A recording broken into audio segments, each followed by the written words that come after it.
Following on from Mr. Andrew Mukos identifying me to Nepal Intel, military Intel, before I left for UK in September 2004. In summer of 2004, when he identified me, I don't think, that, I mean, obviously they were eyeing to get me after that, but they couldn't quite get me right away. Again, because I was the nephew of the two most prominent human rights defenders in Nepal at the time, with one actually the commissioner of Human Rights Commission in Nepal. So, uh, but they tried to frame me. I mean, the usual modus operandi appears to be at the point of business. Since 2015, starting earlier in Nepal. I mean, it continued on after I went back to Nepal in 2006. I mean, I couldn't tell anybody. Charged me double, triple, and then if I protest, get me right away, or just drain me. Even if I protested, just insisting that the price had gone up and just drain me. The idea was to drain me. I mean, eventually, when you're incapacitated financially, I mean, you're nobody. That's been the plan. I mean, I'll get back. I'll get all my money back. I mean, my money means originating with my country. I mean, which was my country, not my country anymore. But from the resources, those poor people would not be robbed. Not not the least. The person was not my father. I can't allow the person's ancestral property to be appropriated like that. All that money would be returned anyway. So what they did was first was just before I was leaving, I was given this allowance, £800, quite substantial, before leaving for UK, for the British Chimney Scholarship of then Foreign and Commonwealth Office administered by British Council.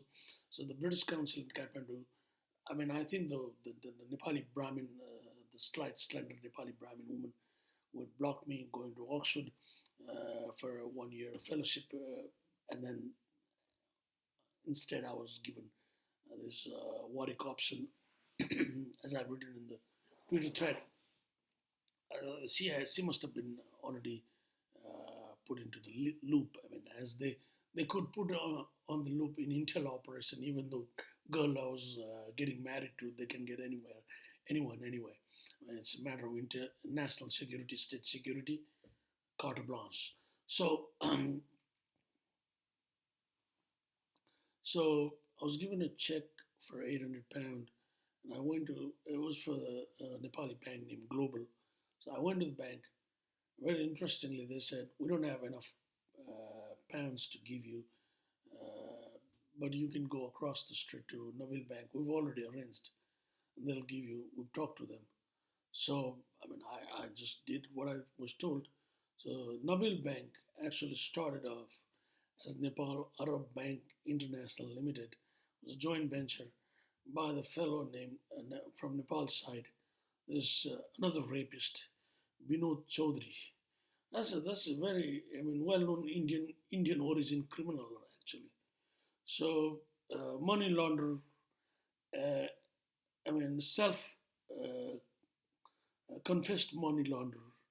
He's written a book about it, and then Forbes magazine kind of elevated him as Nepal's first billionaire. But there's more to meet the eyes because he started a partnership with an American person, you know, outside Nepal. I mean, he's written frankly that there was no law to get money from Nepal out of Nepal, but he did it.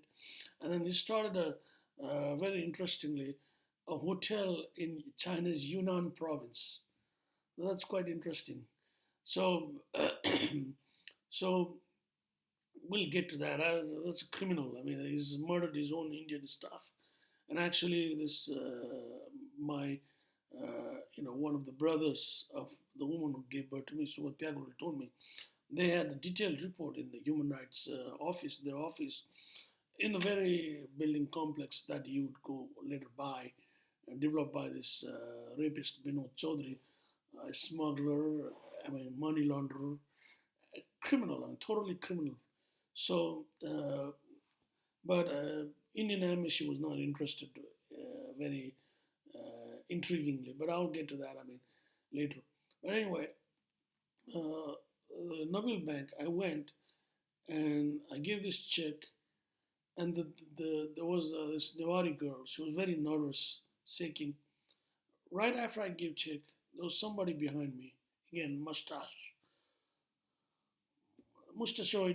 This person, or it's mustachioed. I don't know. I've forgotten how to pronounce it. It's mustachioed. Person, Int'L, as I said, vicious looking, either white or brown in South Asia, they appear same. Uh, it's almost like their initiation right to have mustache and very vicious, pimpish, thuggish look, mostly, not always. So it was behind me, and the girl counted only 30 of 20 pounds, gave me 600 pound, and then as I was counting, quickly left and went to far corner of the bank, kept looking at me. I didn't. I kept looking at her. I already know what had happened. There was a person behind me, so very close, very close. These motherfuckers think I don't understand it. I don't get the message, or I wouldn't be able to perceive it. I perceive threats right away. That's how I've lived all my life. So he was very close to me. Unusually, somebody is unusually close to you, literally breathing down your neck. You would understand what is what. So I looked at her. She was looking at me nervously, and there was her immediate superior. So kind of my bad luck in a way, but then it don't matter. The person whom I'm trying to refer to now would come to rape the girl as well. The floor manager of that bank, just immediately prior to this time, used to be a man named. I don't know if that was the reason he was transferred. By the way, he might as well have been. Must be long, long-term planning. So he was not there. He'd just gone from the place. I just realized. Must be. They think it through, try to be smart. They have to be smart, but it just turns out I'm a smarter one. But a person named Pramod Mishra, the same family name as my previous heaped on cruelly, that kept hidden. The real reason of my unwanted birth hidden from me. Same family name, but not related. But the person was nephew of from her husband's side of the sister of the woman who gave birth to me. Known from childhood because the sisters were close. So the sister's house was like a go-to place when I was growing up. So I used to really call him brother. The same family name as well. Wrong family name for me, but the same family name. So he was not there. So now I'm putting it into context. He might have been transferred on purpose before that time. So I went there. If he was there, I would just go to his office and then he would order his juniors, subordinates to get things done for me. That's what I always did. But he was not there. He had been transferred. So I went there and uh, I had to go to the counter and the girl left and then went to far corner, kept looking at me with a superior. So I counted it was 30 of 20 pounds. So 600 pounds, 200 pounds. No, I think, 600 pounds and 200 or 400 pound more. I think 400 pound would be. I don't remember whether I was given 1,000 pounds. 40. Yeah, 200 pound more. So she had not given me. I understood. I got the message. I left without doing anything. So they couldn't get me. That was the first time they're trying to get me. So I was aware of it. While this was happening, now what's going on in the family that I should have never been born to? This woman's younger sister immediately below her, written in Twitter thread much, Bina Aryal, is one of the most vicious, psychotic, diabolic, vindictive, venomous, villainous criminal, straight out of over-exaggerated criminal, straight copy, over-exaggerated criminals from Bollywood movie.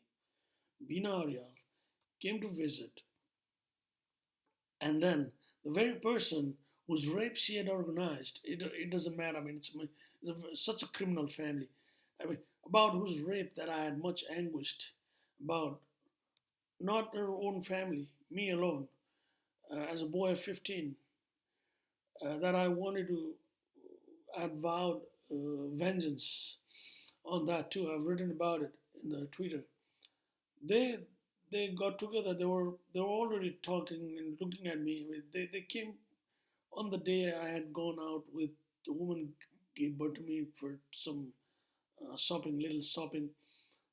It was just like a week before my departure, and that very night, the woman. Obviously, the sister had warned her. That's what she did, and that's one of the reasons. It's like domino effect because she didn't allow me to leave for America after I had gotten visa, and I had to be, you know, almost they had a cousin of theirs come to drop me off at university, and that kind of set off in motion all the wrongs that happened to me. I'll talk about it later. That made me eventually return, but also, I was torture afflicted, as I've written in the Twitter thread, addressed to directly addressed directly to President Biden.